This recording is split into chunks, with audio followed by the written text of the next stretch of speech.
Football is on. This week, it's an old-school NFC East showdown between Washington and Philadelphia.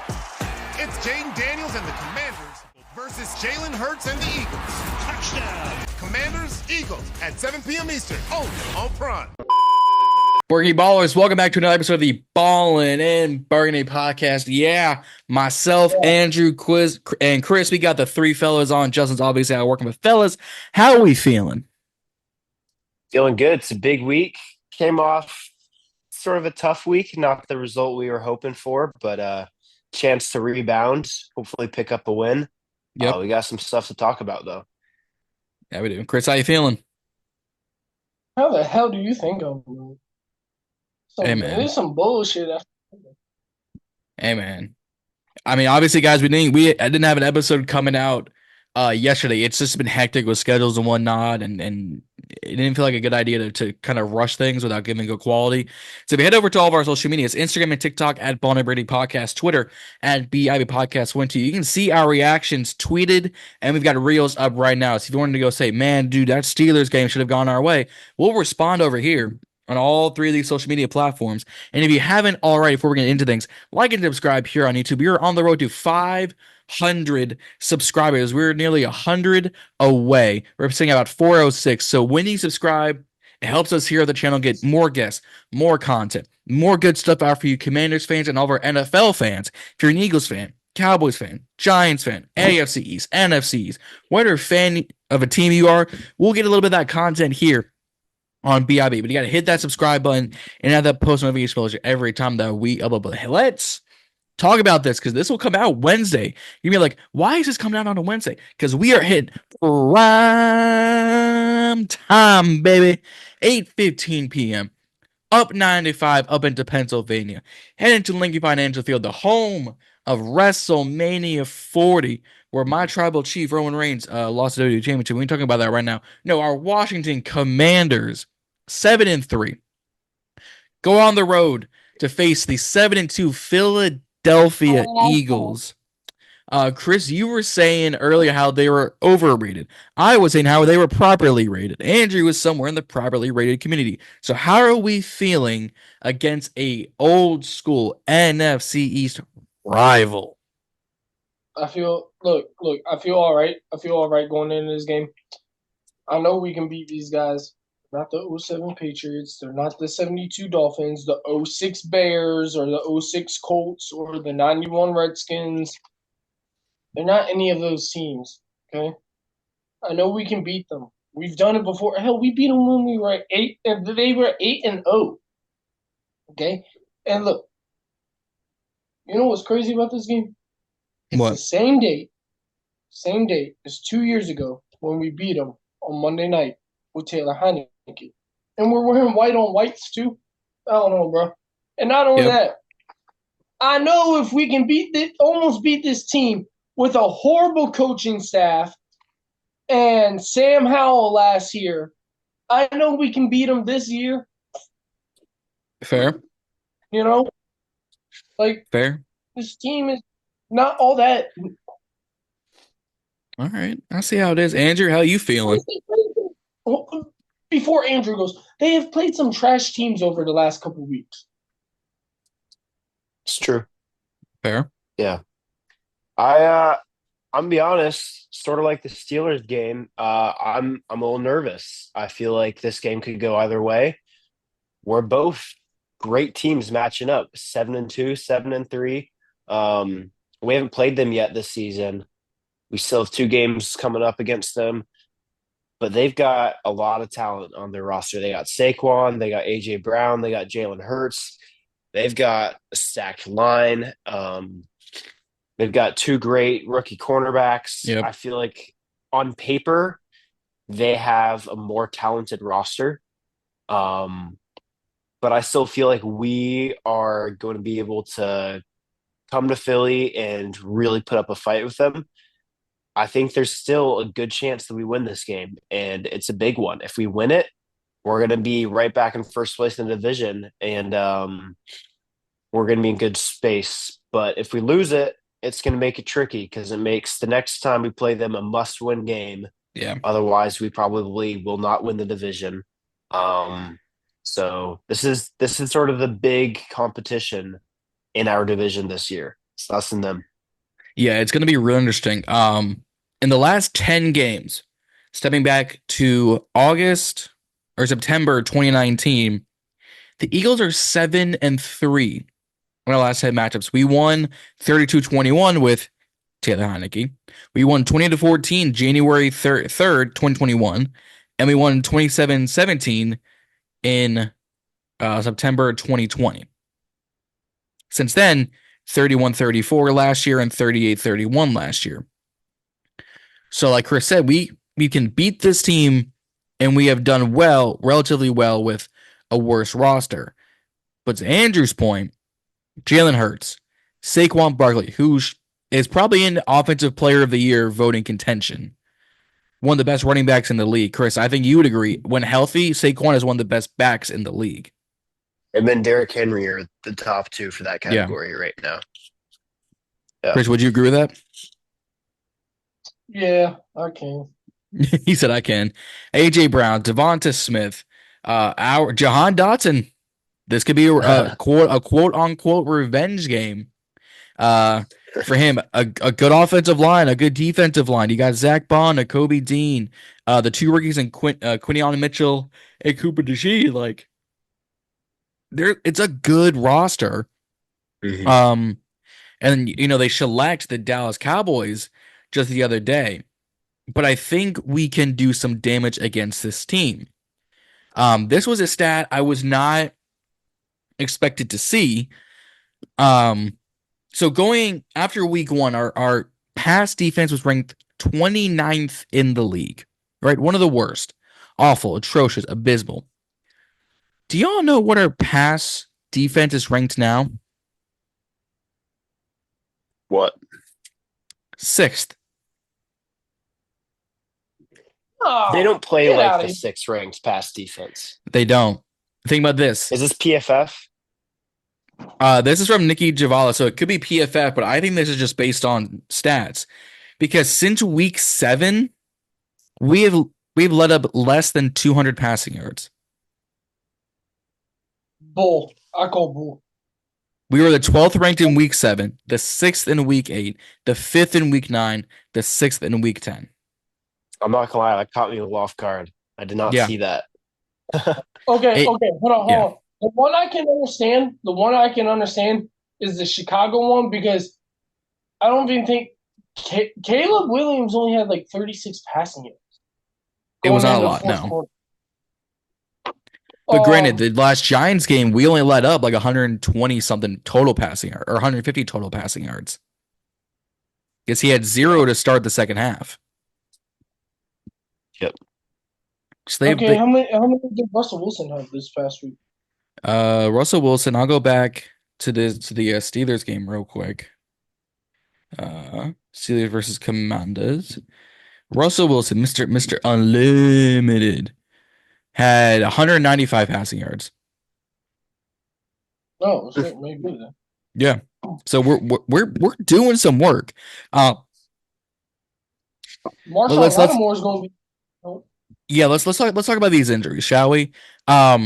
Based on today's report and when this comes out on Wednesday, I think this will be the finalized report. Nick Ballore, linebacker and special teams, kicker Austin Seibert, and cornerback Marshawn Lattimore. They didn't practice Monday, which is a walkthrough, but Tuesday, and I doubt they walk, and I doubt they practice this coming Wednesday or today when you guys see this. So expect them to be inactive and out. Coleman, B-Dash, Farrell, Lucas, Robinson, while they're all limited, and Fowler, Ignoghimi, and Jordan McKee, they were full participants in training camp and in walkthroughs. So I would expect Marshawn not to play, which means St. Jude's is back to corner 1. Ignoghimi is back to corner 2.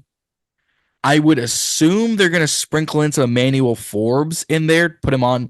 It would be hilarious to put him on Jahan Dotson.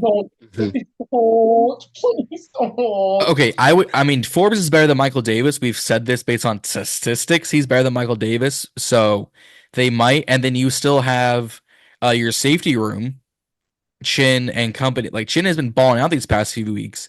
Yeah. So expect them to be used in the passing game, but I I don't see this being an AJ Brown Devonta Smith game. I said this earlier off stream. I think this could be a Saquon Barkley type of all-purpose game.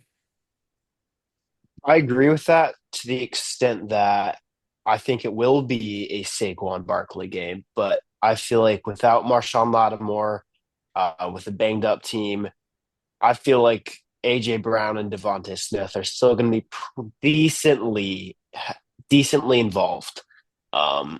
They're both great receivers. AJ Brown is easily a top 10, top 5 receiver. Yeah. I don't know. I'm scared about that matchup against Saint Groupie and Noah Igbenogany. But yeah, they've got a lot of options for how they want to get the ball moving between Saquon and their receivers, and even Hurts as a rusher. They have a lot of options. Yeah, it's gonna be interesting to see how we pair because our pass rush defense is getting better by the week. Dante Fowler had 2 sacks against Russell Wilson. He is on pace for he's on pace for 14 sacks. The last person to have that many sacks was Dexter Manley and Chris Mann back in 1985. What about Ryan Kerrigan? He had 13 and a half in 2014. Shit. So think about this. He has 8.5 sacks through the first 10 weeks of the game, or 10 weeks of the season. Even if he has another 5 in the next 8 weeks, he's already at 13 with what Kerrigan was at. Yeah. And I expect he'll get at least 5 more this season. He is our best pass rusher. Mm-hmm. I think there's a good chance. Yeah. No way we don't re-sign him. It's going to be interesting. Besides Frankie Louvu and besides Louvu, Wagner, and Shin, Fowler would be our defensive MVP. And that's 4 guys we signed to the roster. Not we drafted. Yeah. If he gets 13 sacks, I'm putting him above Chin and right up there with Luvu and Bobby. Yeah. Yeah. I think you could make a case that he should be above them, but yeah, that's subject to debate. It is. He's like the third. He's the third leading sacks leader in the league right now, besides Dexter Lawrence and Trey Hendrickson. That is good. That's good company to be in, considering Hutchinson is out. Mike has been out for the past 5 games. TJ Watt is still TJ Watt. No questions asked. Hall of Famer, gold jacket, whole 9. But you're not hearing him every week. Watt has 3 sacks, 2 sacks, a sack here. It's like, oh no, he's forcing fumbles. Nice. Yeah. And then I wanna touch on this because shout out to our guy Rio Robinson we gotta get him back on soon. He tweeted this out earlier today. Earlier this morning, as of when you guys see this yesterday morning, he says that Dotson touchdown over BSJ is gonna start a war. LMAO. He ain't wrong. He ain't wrong. The moment we hear Jahan Dotson touchdown, I'm gonna be looking at that screen like, who was the corner? Who was the corner? Who was the corner? Who was the corner? St. Juice, son of a bit. Yeah. You want to know what would be even funnier? I feel like this is the game where he's probably going to actually play well for once. He has not been good this season at all. No. But I could totally see him locking in and just balling out against us in spite. Yeah. We want to be even funnier than BS shaking that head top on is if Jahan Dotson scored that touchdown over Emmanuel Forbes. Shut up. Please shut up. That would be funny. I don't think Eagles fans would ever shut up about that. No, they wouldn't, because all they would say is traded Ron Rivera pick scores touchdown on recent Ron Rivera pick. Yep. Chris, you know that would be the headline is Rivera pick scores over Rivera pick.